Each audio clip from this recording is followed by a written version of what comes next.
Euzu billahi mineşşeytanirracim. Bismillahirrahmanirrahim. Elhamdülillahi rabbil alamin. Ves salatu vesselamu ala seyyidina Muhammedin ve ala alihi ve sahbihi ecmaîn.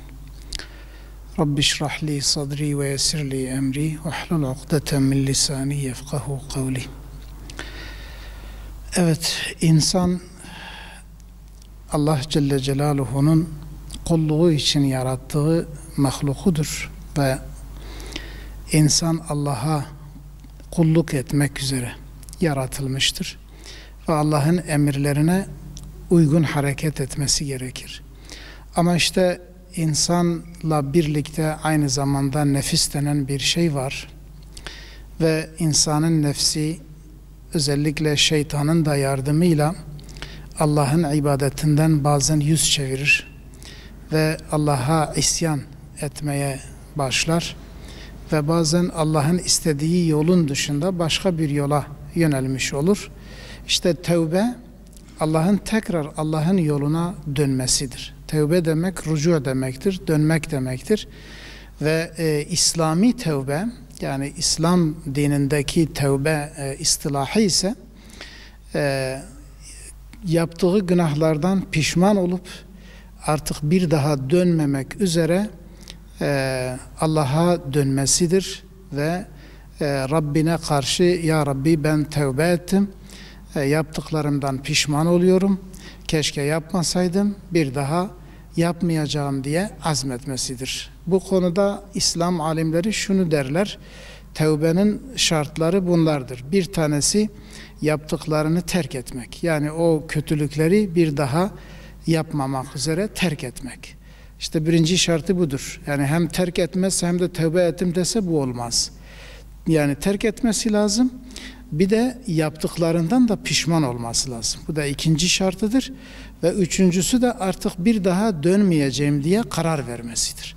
Bu üç tanesi şarttır tövbede. Eğer insanların, kulların haklarına taalluk ederse dördüncü şartı da vardır ki artık kime bir haksızlığı olmuşsa gidip o haksızlığı geri vermesi lazım. Mesela malı almışsa malını verecek. Ona başka bir şekilde zarar vermişse o zararın telafisini yapmak. Yani o yaptığı kişiyle helalleşmesi gerekir. Bu dört şartı yerine getirirse, samimi olarak da bunu yaparsa inşallah Allah Celle Celaluhu da tövbesini kabul edecektir. Çünkü Allah bunu söz vermiştir.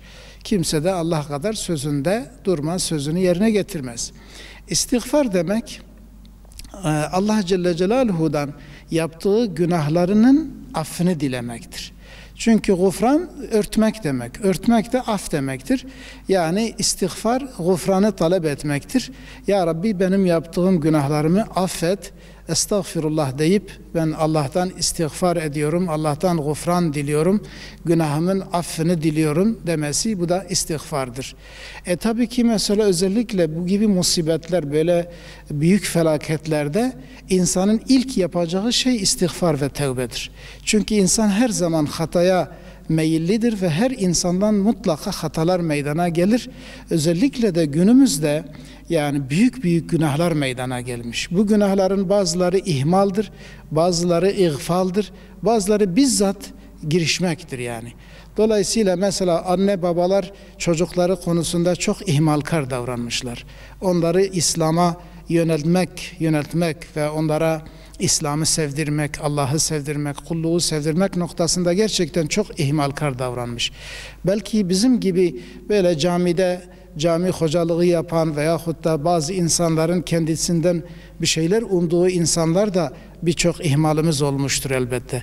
Dolayısıyla herkesin bu gibi büyük felaketler esnasında yani herkesin mutlaka istiğfar etmesi, tövbe etmesi, Allah'a yönelmesi ve Allah'tan af dilemesi gerekir. Çünkü yapılan, yani bu meydana gelen büyük felaketlerde büyük uyarılar da vardır. Elbette ki mesela hani bilimsel bazı sebepleri vardır, fakat manevi sebepleri de vardır. Manevi sebepleri şu şekilde: en azından bu felaketin Allah tarafından yani bizim üzerimizden kaldırılması, bizden uzak tutulması için olsa bile yani hiçbir sebep dahi olmasa sırf Allah'ın bu belayı, bu felaketi izale etmesi için dahi yine bu felaketi meydana getiren güç olan Allah tarafına mutlaka iltica etmemiz lazımdır. Çünkü ancak bu büyük felaketleri ancak Allah Celle Celaluhu üzerimizden kaldırıp bizden uzak tutabilir. Çünkü kainatın Rabbi O'dur ve dünyanın ve göklerin sahibi de O'dur. Velillahi mulkus semavati vel ard. Yani göklerde ve yerde ne varsa hepsi Allah'ındır ve bir ağaçtan bir yaprak dahi Allah'ın izni olmadan eğer düşmüyorsa, ki biz buna inanıyoruz, depremlerin de mutlaka Allah'ın izniyle meydana geldiğine inanıyoruz ve bu depremleri ve bu büyük felaketleri de def edecek ancak Allah Celle Celaluhu'dur. Hiçbir şey bu felaketi def edemez. Onun için biz Müslümanların, özellikle inananların aklına gelecek ilk şey istiğfar ve tövbe etmeleri, çok çok Allah'ın isimlerini anmaları, zikretmeleri, ibadete yönelmeleri ve özellikle yaptıkları ihmalleri telafi etmeleridir.